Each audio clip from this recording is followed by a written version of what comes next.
কখন কার মরণ চলে আসে জানি না। আজরাইলকে দেখার আগে আমরা কালেমা চাই আমাদের মুখে। দেশটা যখন স্বাধীন করে দিয়েছি আল্লাহ, তোমার কালেমাটা আমরা দেশে দেখতে চাই। কালেমার পতাকা যেন পথ পথ করে দেশে ওরে আল্লাহ সেরকম ব্যবস্থা করে দাও।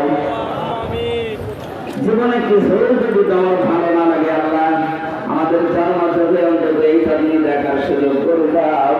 56,000 বর্গ মাইল তোমার কালাম দিয়ে চলছে। বারাকাল্লাহু লানা ওয়া লাকুম ফিল কোরআনিল আযীম। অসুস্থ নিঃসহ যারা আছে আমাদেরকে শেফায়ে কামেলা আজরা দান করো।